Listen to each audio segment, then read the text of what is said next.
Good afternoon. Good afternoon.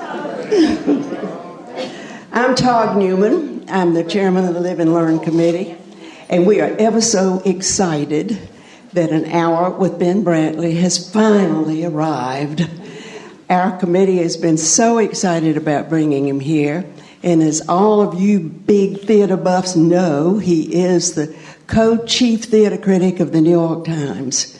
That means he makes or breaks all that stuff we love or don't love. Coy Carpenter has designed one fabulous little conversation up here. We have Jean Burris, as you know, a resident of our wonderful place. We have Ben Brantley. We have Lynn Felder. You read her in the Winston Salem Journal every day. And we have Harold Tedford, who is from the drama department at Wake Forest. And I know Ben's got a lot of ties to Wake Forest as well. He grew up in Winston-Salem, and he's kind enough to spend a little time with us while he is here doing other work. Coy Carpenter has put it all together, and I'm going to turn it over to him. Coy, you're on. Thank you. Ben, we're having this kind of gathering because Jean said right up front you don't like to make speeches. And we said, well, we won't have one. No, it's true. I know I wouldn't do it. We'll just have a conversation. Right.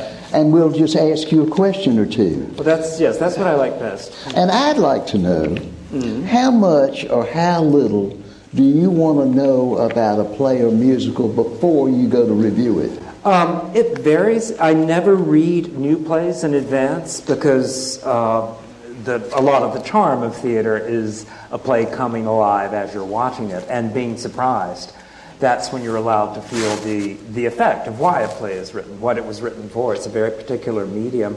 If I'm seeing, well, I was starting to say if I'm seeing Hamlet, but I've seen like 25 Hamlets, so I don't reread that anymore. But if it's a much revived classic, whether it's Shakespeare or Ibsen or Arthur Miller or Tennessee Williams, I will go back to the text to see how much has changed, because people do take liberties these days. Right. If I look weird, it's because I'm trying to find my voice here. Can you hear me from this side as well? Yeah. And musicals, yeah, you'll go back. I mean, one thing I have learned is if something's based on a movie, which is increasingly the case, don't watch the movie just before you go to the show, because it's not fair. They're two totally different media. I did that with Once, which was adapted into a musical, and I saw it off Broadway. I just watched the movie, and I thought, oh, the movie was so subtle, and this is translated into more sort of vulgar musical terms. Then I saw it on Broadway, and I hadn't seen the movie in a long time, and I just thought, this is so subtle. It's like compared to everything else, and the capital of vulgarity, it looked pretty good. Well, my question, Ben, the first one anyway, is do you have any personal or ethical guidelines that sort of guide how you approach a review? Well, I mean, are there things that first of all, there are limits you set. I won't review a play or any production that has someone I know in it. I just feel that's, especially if I know them at all well. Julie Harris was a great actress, great American actress, was a friend of my parents.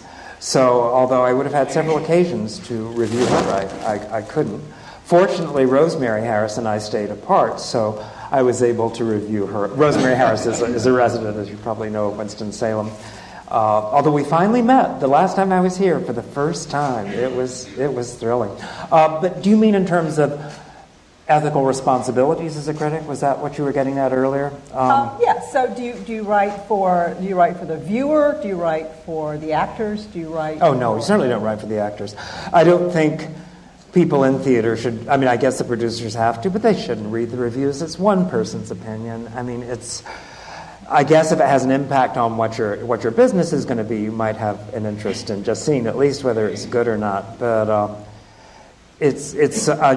whenever I meet actors, just by happenstance, if they say, I never read my reviews, I go, that's wonderful. You shouldn't. But I hear you said nice things about me. The British actors are very different. Simon Russell Beale, whose work I'm sure Harold knows, is great classical actor, did the best Hamlet I ever saw. Very unglamorous looking, sort of stout and bristly looking with thick glasses and all that, but great Hamlet. Anyway, he came back to New York in something, I think it was Uncle Vanya, and I gave him another good review, and this friend of mine who gives a lot of dinner parties called and said, "Oh, thank God, you gave him a good review. Now, won't you come to dinner? It's a big dinner. It's in his honor. We'll make it in your honor." So anyway, I thought, he's English. It's not like we're going to run into each other on the streets.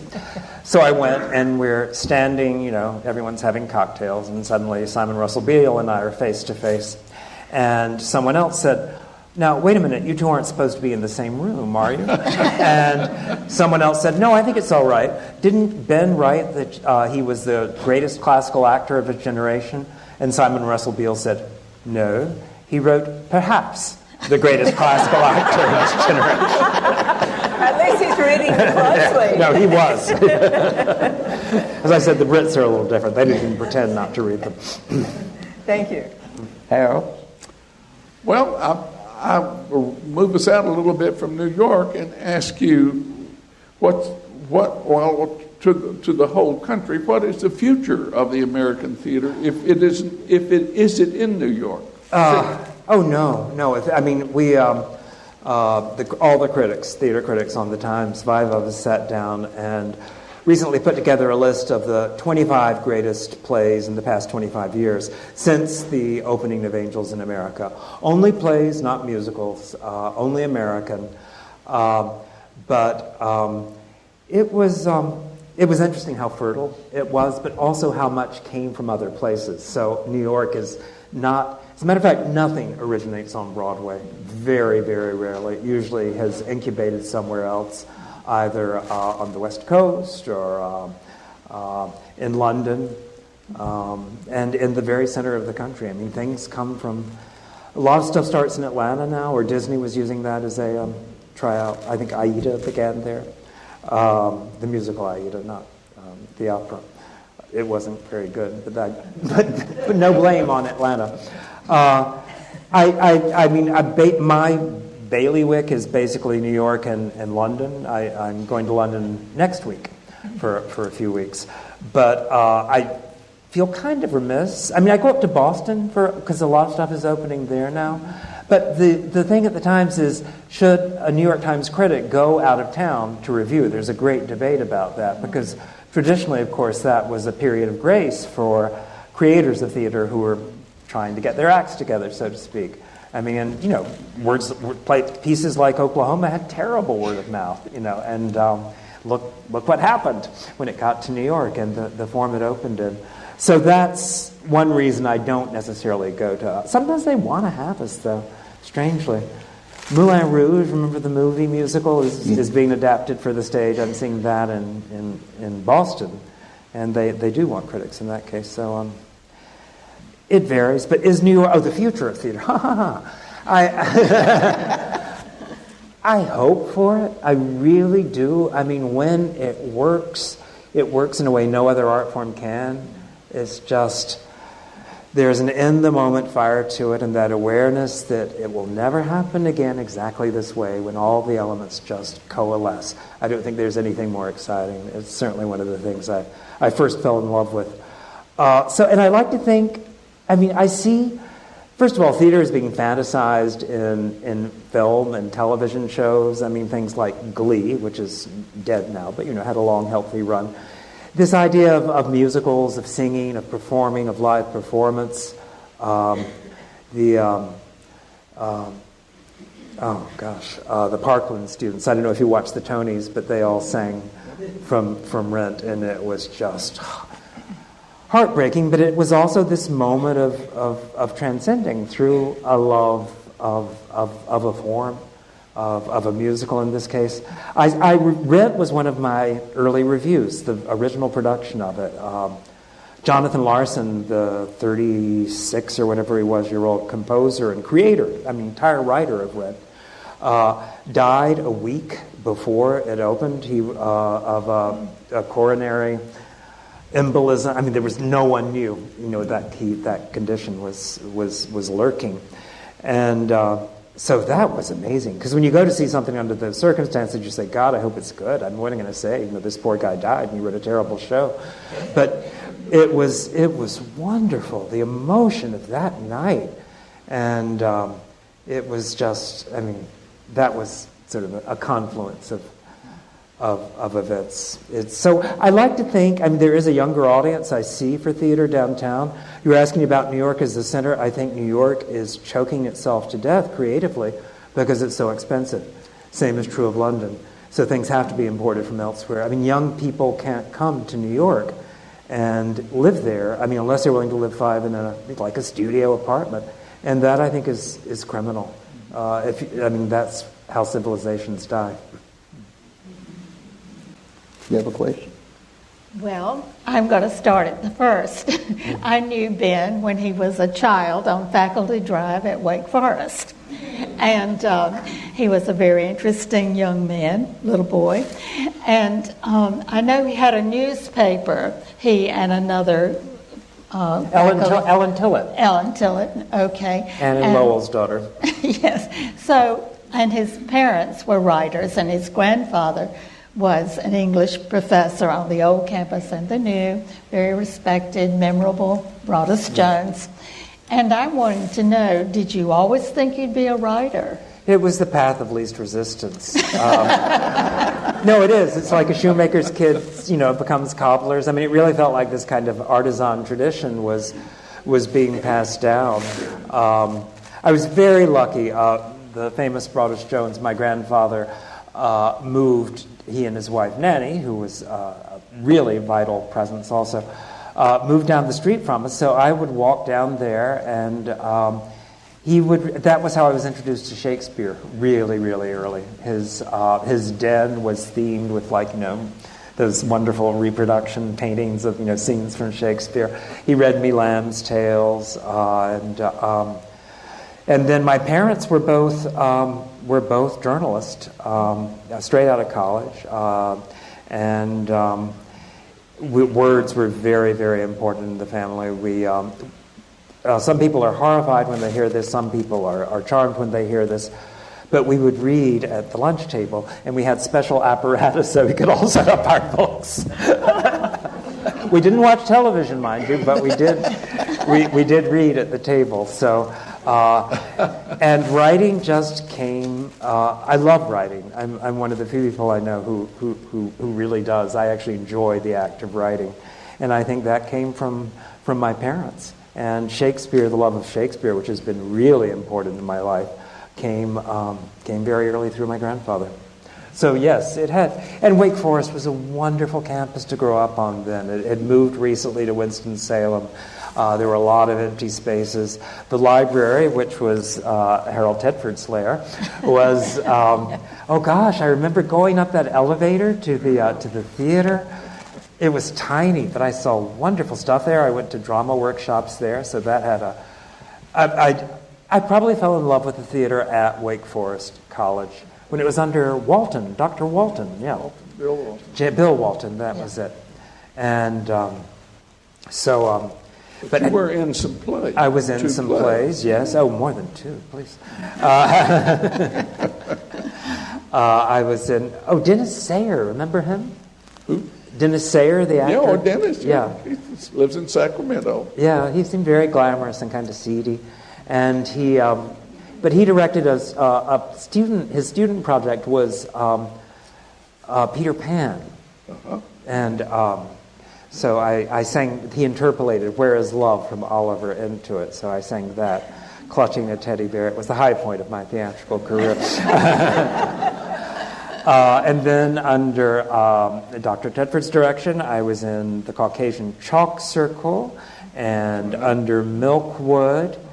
And that X-rated thing they had to close down, what was that? You weren't supposed to have children on? No, I'm teasing.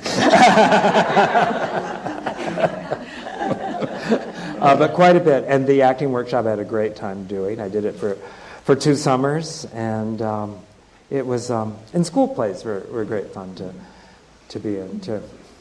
Reynolds actually had a pretty good drama department when we were there. Ben, tell us something about the actual way you go about reviewing a play. What I want to know is, do you dictate the review? Do you go back and type it yourself? Oh, you yes. go back to the Times? Yeah. And Oh, do no, it? no. I don't get near the Times if I can help it. Start when you're getting ready to go to the theater. Getting ready to go to the theater, I usually actually, I mean, the sort of glamorous myth is that the theater critic, goes to the play, in top hat and tails, and then, drinks the night away as everyone waits for the reviews to come in. But I usually have dinner before because I have to write often the next morning. I'm going to take this. Well, never mind. I wake early. I write pretty quickly. And I do it pretty much in one flow. I mean, it's all on, the laptop. And I'm usually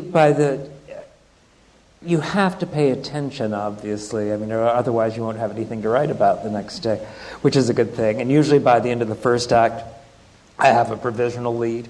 So if all else fails, and then as I watch sort of the second act take shape, or the third, or however many there are, then I know if I'm going to use that lead. Usually I'm not, because so much else has happened in the meantime, and you may have formed a somewhat different impression. Sometimes I'll scrawl it down in the back of my notebook. I do take notes, but they're totally illegible. It's just, because you're writing in the dark, and I have terrible handwriting to begin with. But there's something about writing something down as you watch that tattoos it onto your memory. So I still, honor the old thing. Now, in the old days, I mean really old days, like Joseph Lelyveld, who was an editor for the New York Times when I was first there, the editor, had been the copy boy for Brooks Atkinson, who was the Times' longest-running theater critic, from all the way from Showboat to Waiting for Godot. I mean, imagine the decades that spans. But Joe said he said I would send his copy to be set in type. And I said, wow. I said, well, so it was all really kind of frantic, because what would happen then was the critics' reviews were written on opening night and published in the first edition. They tried to make it. And so I said, was it frantic? Because that's why critic seats are on the aisle, by the way, so the critic can dash back to the office and pound it out. But anyway, Joe said, no, it wasn't frantic at all. He would come back to the newsroom. He would light his pipe, which you could do then, and smoke it, puff at it very contemplatively for just a few minutes, and then he would write it all out in longhand in pencil on a legal pad, and Joe would take that copy to be set into type. Oh, wow. Yeah. Gosh. So, fortunately, no, I'm in a position where I really don't go to the Times building very often. It's shrunken, as you may have heard. So you go home and write it? Yes, I mean I do. I sleep on it usually, but okay. Yeah, but I write from my home office. That's your home up in Hudson Oh Valley. no! If I went up to the Hudson Valley, I wouldn't be getting back till like 3 in the morning. So no, I have a flat. An apartment in New York too. Do you go to previews or opening night? No, we all go to previews. We're allowed that luxury now. It was either Clive Barnes or Walter Kerr, two of my predecessors at the Times, who said, I want to have time to think about this. And it's true, the style changes quite a bit when people aren't filing immediately. In London, they still have to write that night. But curiously, I mean, because there's such a great tradition of theater criticism in London, you think this wouldn't be true, but they have much less space to write than we do. They have like 400 words, whereas at the Times you have 1,000, 800 to 1,000, and sometimes more if it's weekend. It's a big event. But they do, sometimes they literally phone it in. You told us about how you got into journalism, like from when you were 6 years old. Right. But you also did a lot of plays. So were you ever tempted to maybe go into theater as an actor or something else rather than to observe? Sure. Like but as a kid, everyone wants to, the glamour job. It's you're going to be an astronaut or a ballerina or. I wanted to be an actor. I liked being on stage. Like many shy children, I, loved being in the spotlight. I mean, there's that great paradox. I realized in college, where I continued it to some extent, I think you have to expose so much of yourself to be a good actor. I think there's a vulnerability that I didn't want to pursue. Also, you have to be so passionate. I think you have to want it, as everyone says, more than anything, and be willing to go through many lean years of not only not being paid, but of no one knowing you're alive. So, also, I really like writing. I mean, that's the other thing, and it was something I knew I could do. I went to a Swarthmore College, a tiny school, but there was very, very good preparation. Not that they had a journalism department at all, but I majored in English, and they had the seminars you could take your junior and senior year. You'd have to, read half of Paradise Lost and then write about it.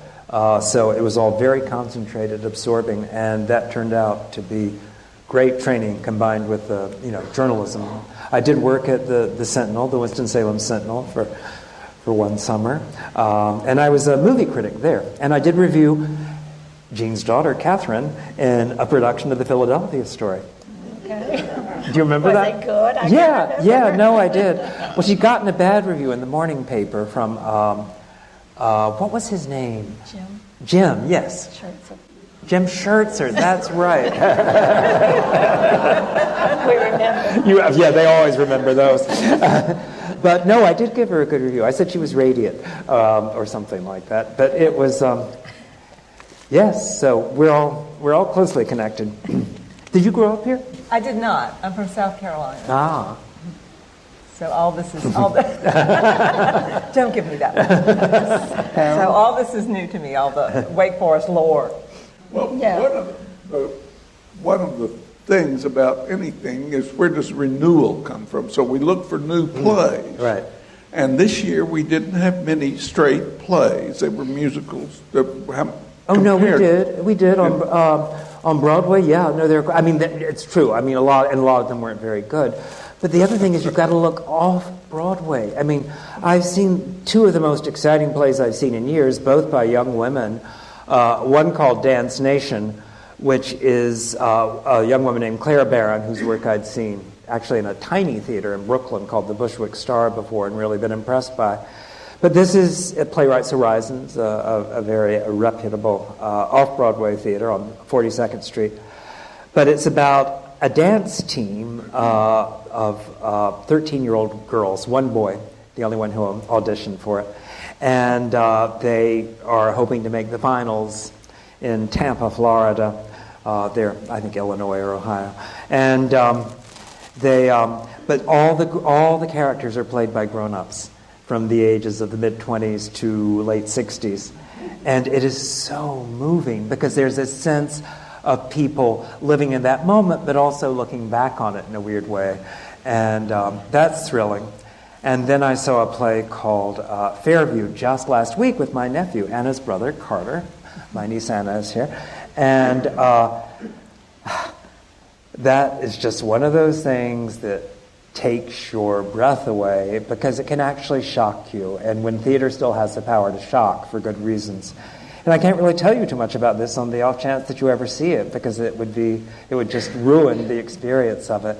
But it is so smart and uses a lot of the tools of, the traditional avant-garde. I mean, what Albee was doing in his early years, in the tradition of, Pirandello and Ionesco. But it starts off with what you think is a black sitcom family, kind of like The Cosby Show.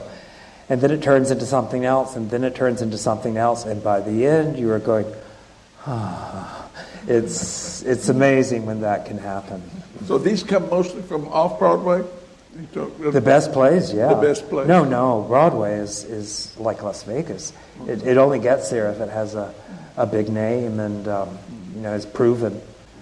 We did have Denzel Washington in The Iceman Cometh, which I enjoyed, and great revival of Travesties, a Tom Stoppard play that I'd seen in London, and also another show I'd seen in London before is the current revival of Angels in America, which is great, and Glenda Jackson and Three Tall Women, which is really something. I don't know if you all remember Glenda Jackson from she was an idol of mine when I was a kid. I mean, she was the most independent seeming movie star and such an unlikely movie star for that time. But she came back. She went into Parliament. She quit the movies to join Parliament and was there for 25 years, never set foot in a theater in that time, and then retired from Parliament and decided, well, maybe she'd try acting again. And at 81, she returns to the stage in the title role of King Lear at the Old Vic in London.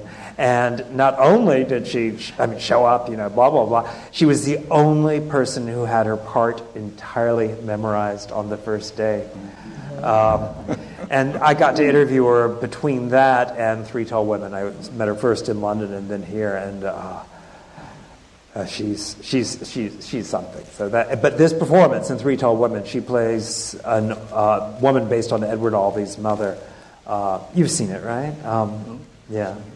And just the force of it. She's got powerhouses with her. She's got that was the original. She's got Laurie Metcalf, who had just won the Tony for A Doll's House Part 2, and Alison Pill, who's a very fine younger actress.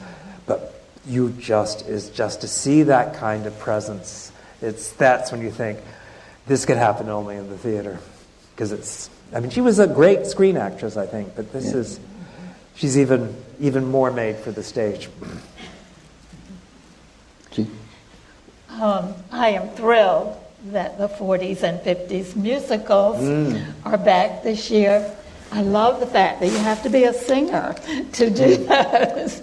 And so what made this happen? Revivals from that period have been pretty popular for a long time. I think really the sort of floodgates were opened for the kind of the reimagined sort of all-star vintage musical with Guys and Dolls, a production that starred Nathan Lane and Faith Prince. Do you remember that one? Yeah. And since then, Bartlett Sher, who does musicals for Lincoln Center, has done just jewels of revivals of South Pacific in particular, but also The King and I, that just made them come alive again. Really, really vital productions.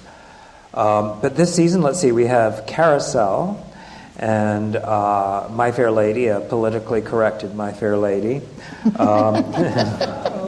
I didn't love it. Fortunately, I didn't review it. I did the Carousel, which had its own problems, but it was so beautifully sung. That music.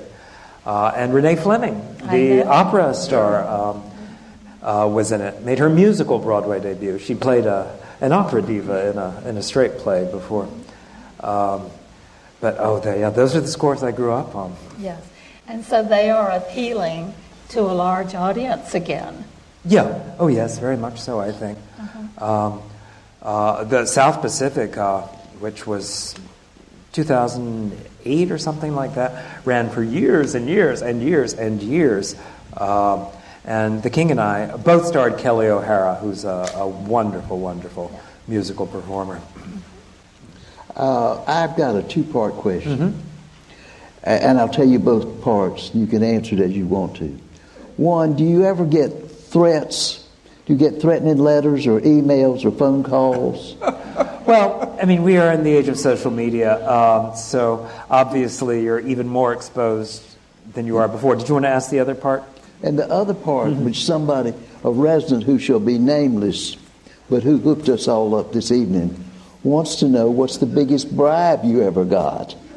Oh, I have a custom-made story for this.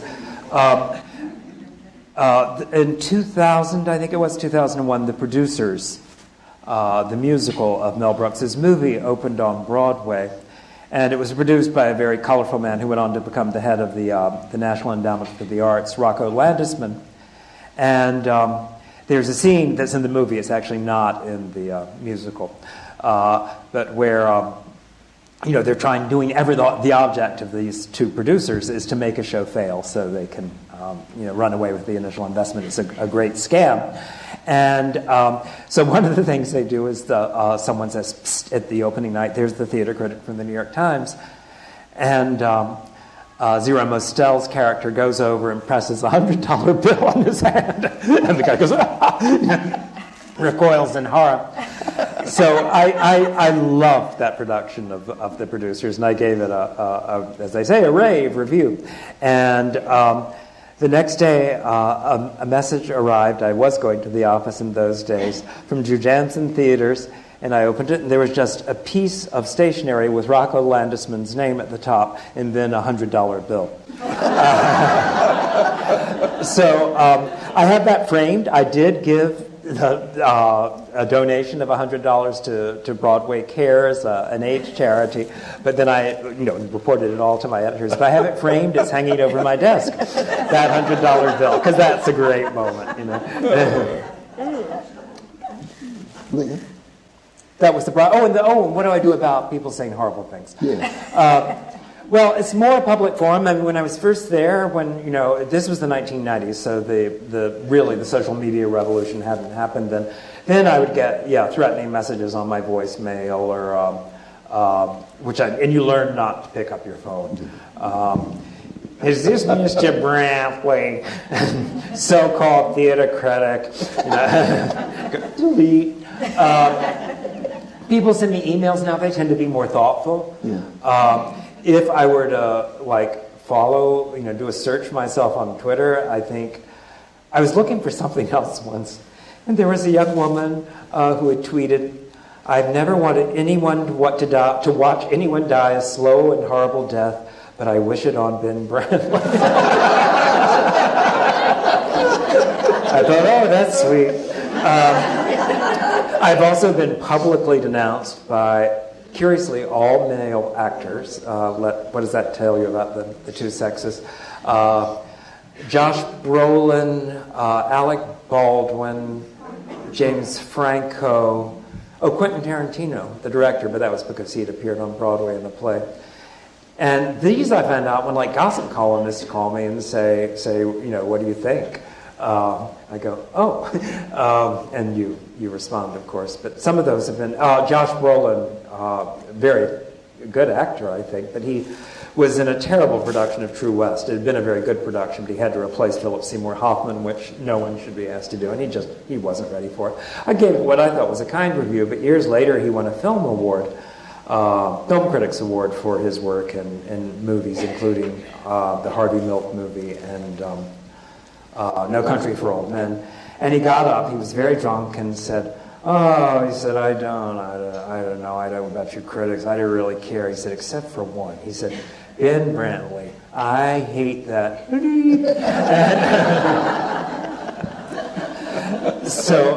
And he went on at some length about it. Anyway, I didn't know this until the Post got in touch with me, the New York Post, page 6. So I said, for what it's worth, I've really admired his work in movies recently as the homicidal maniac in X and the assassin in X. I said, I'm glad he's found a way to channel his anger. And so it's in the paper the next morning. That afternoon, I get an email saying, Ben Brantley, loved your comments in the Post. No harm, no foul. XXX kisses Josh Brolin. And we've actually been email friends of a sort. Well, to get yourself out of that dark hole that all the social media critics get you into, what do you do for fun? Oh, I drink. I start at like 7.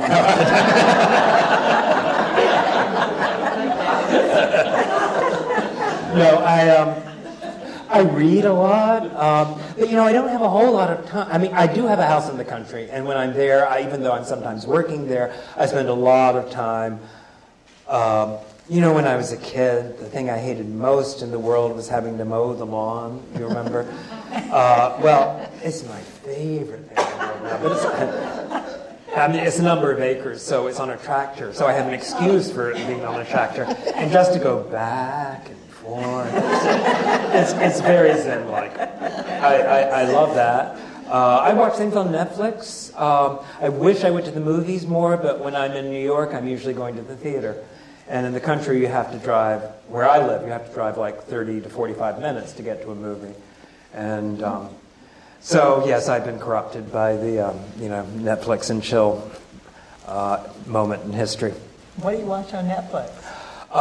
I mean, it's also fun to see, actors that I see on stage regularly. Things that I really love that I go back to.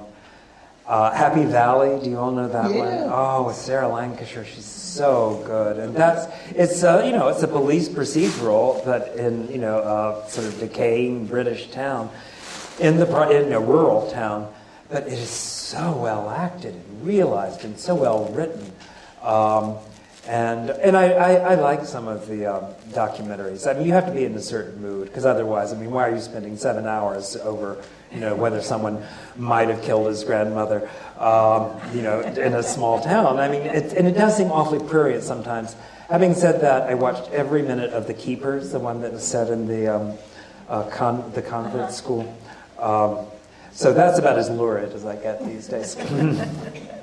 I will say that I remember you when you were in the play, that everyone said, he just reads all the time. People would say that about him. Oh, you yeah, were no, a reader back then. I Love to read. Yeah, reading is, my favorite, probably my favorite thing after theater. Oh, that the students had been as good readers as you were.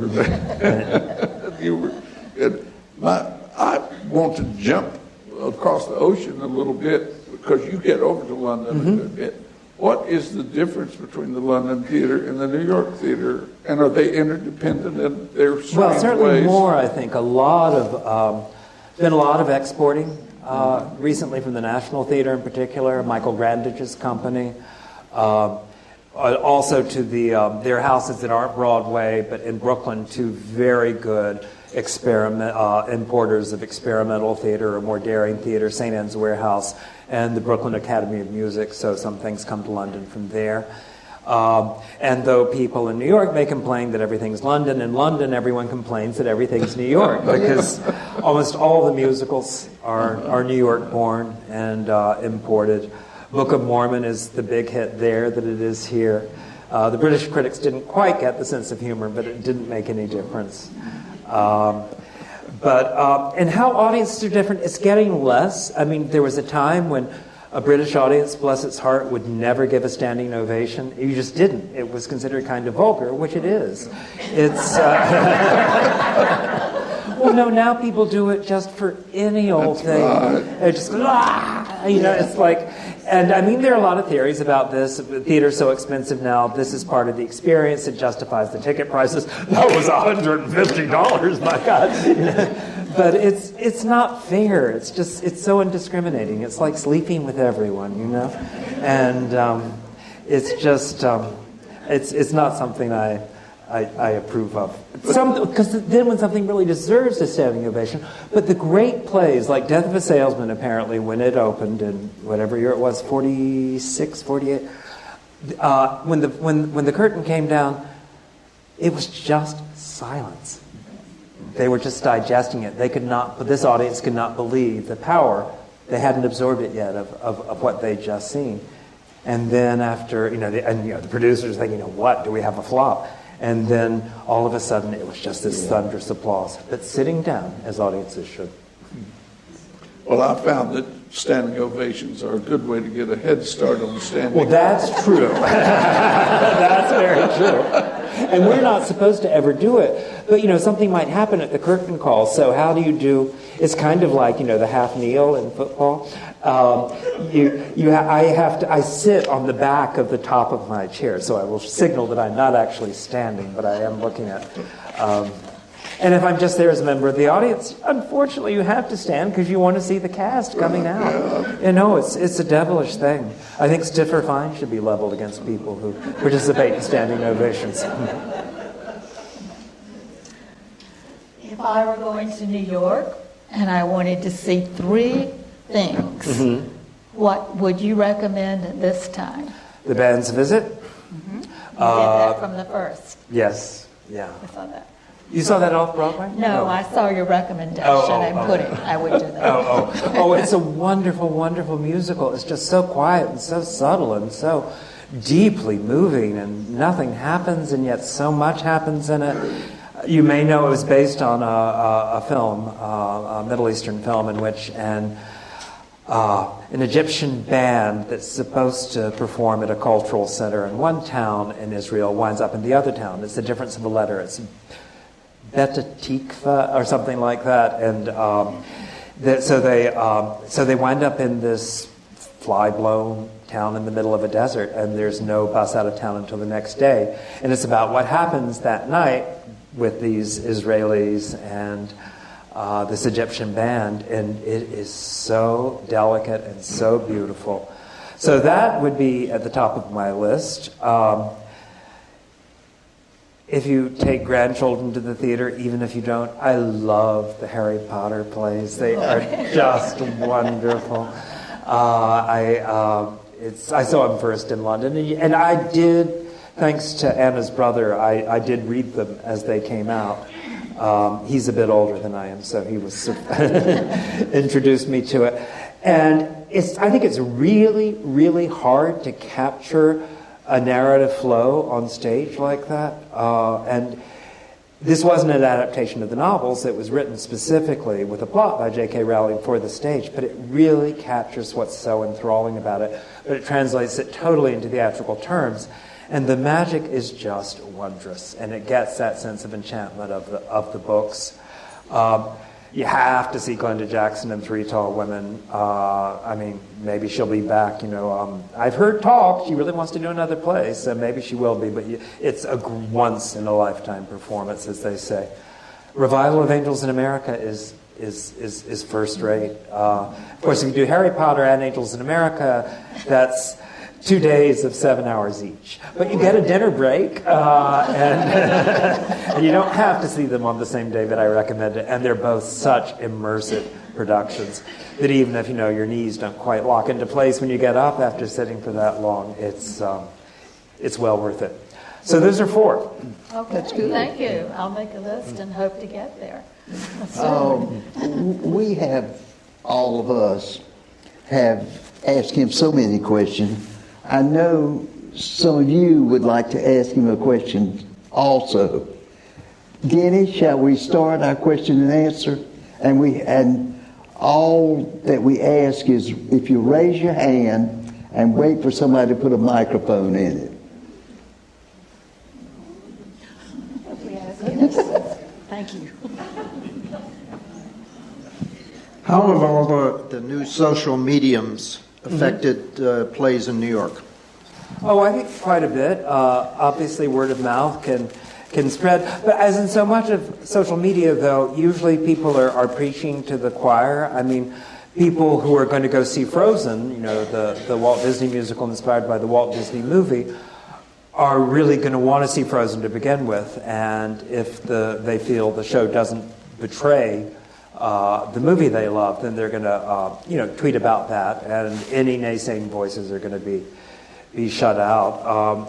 I think there have always been shows that were critic proof.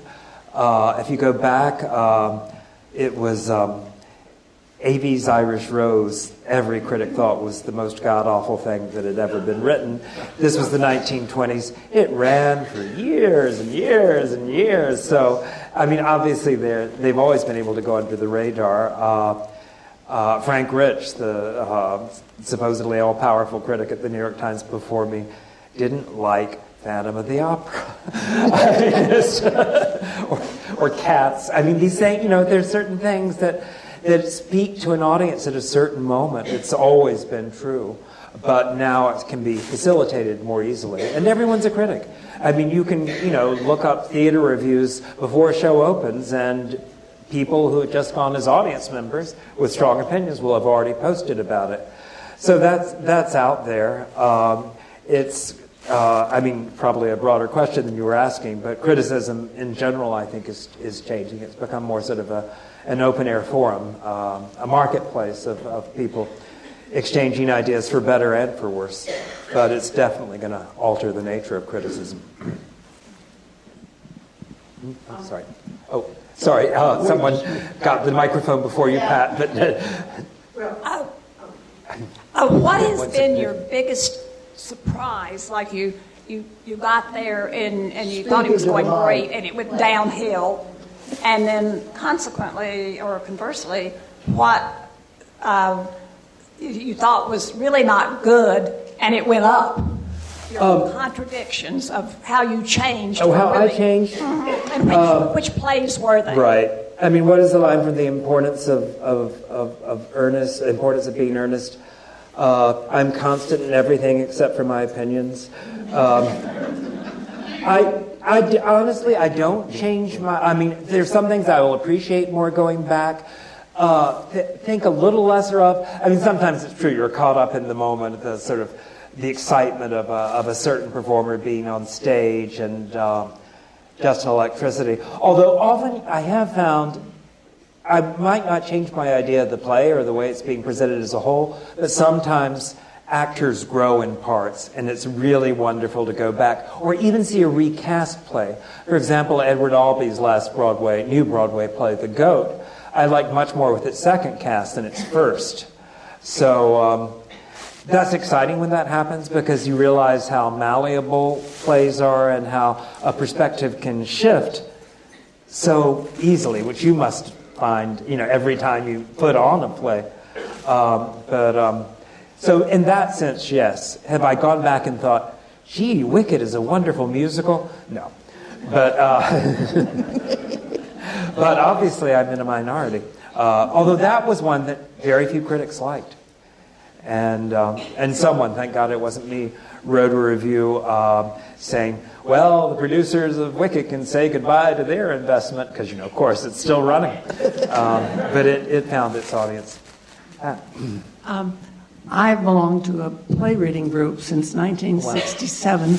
And so I'm thinking about plays that we should read again or should do now. And I even wondered about The Band's Visit, which I know is a musical, but I thought, gosh, it's such an interesting theme. Yeah, it is, but the composer David Yazbek has worked Middle Eastern music in such interesting ways into a Broadway vocabulary. So it does. I mean, I think you could read it and get stuff from it, but it's not. It doesn't do it full justice. It was really meant to be sung. On the other hand, I think even these plays that have been given rather exceptional productions. So when I was telling you about, Susan Laurie Parks' plays, I think read really well. Have you done hers? No. Top Dog, Underdog. Not the early ones are impenetrable, but the from Top Dog, Underdog on, I think her plays are really interesting. But so much of what makes a great... I'm so glad you've been doing this since 1967. Yes. So what have you read recently that you really liked? What have you all read recently that you liked? I forget. That's the way I feel. I do a lot of that. Sometimes when I'm doing research on a show, I'm going to see that I look for earlier productions of the same play. Once I was reading along, it was about Mary Stuart, Schiller's Mary Stuart, and I said, this will be interesting for me to see. And I was reading this review and I thought, this person's pretty good. And I looked up and it was my byline. When you see that much, you don't remember absolutely everything. I have another question. Okay.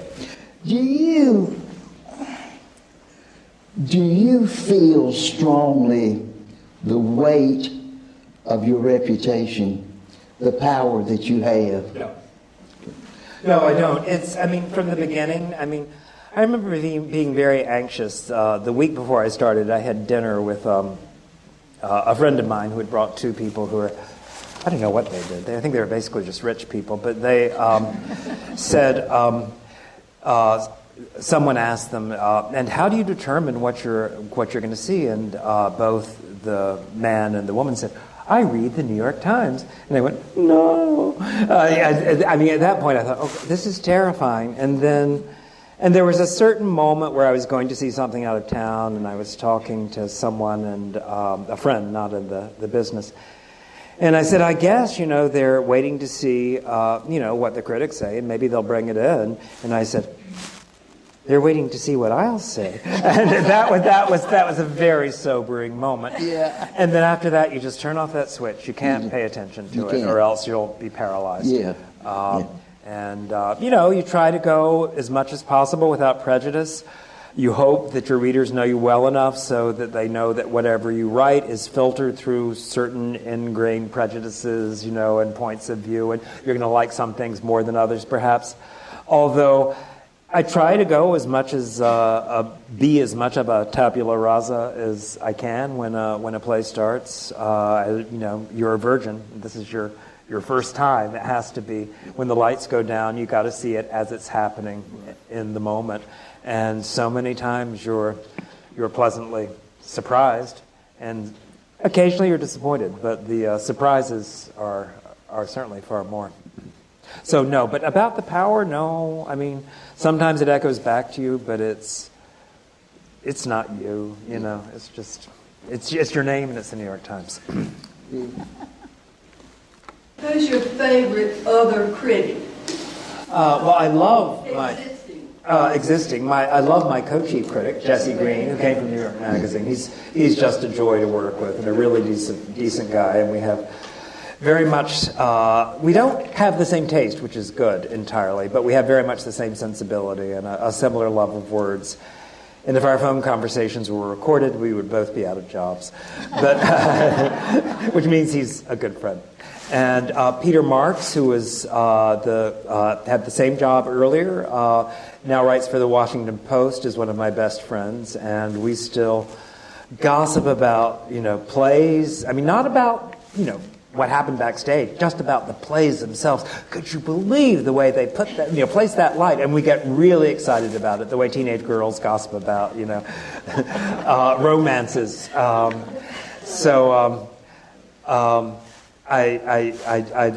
do, love that aspect of it. Other critics, the critic that I had the biggest influence on me when I was growing up was Pauline Kael, the movie critic for The New Yorker for many years.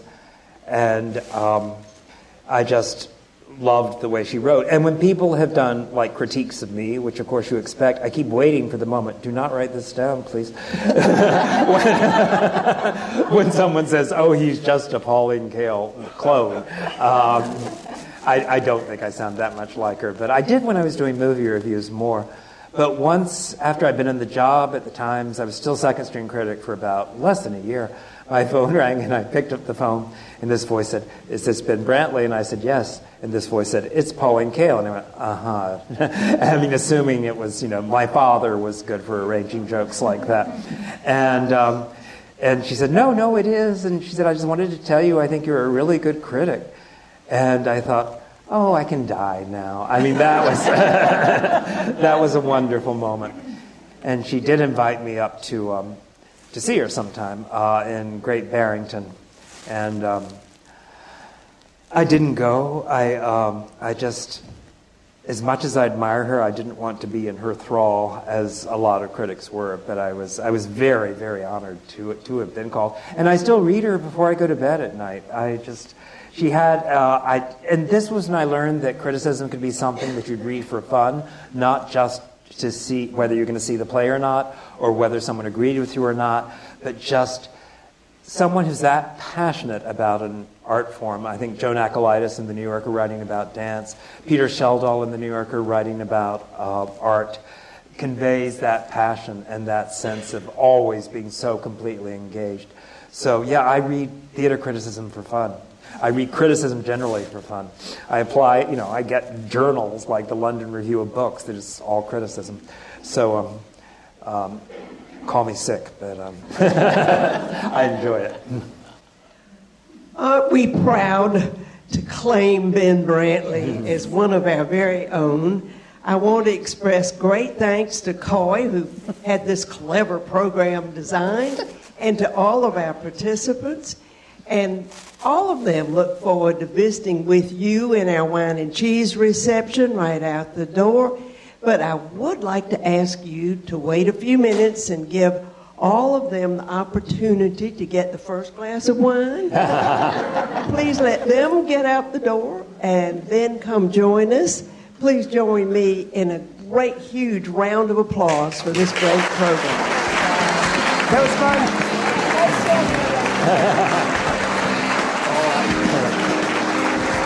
Anybody come on the stage,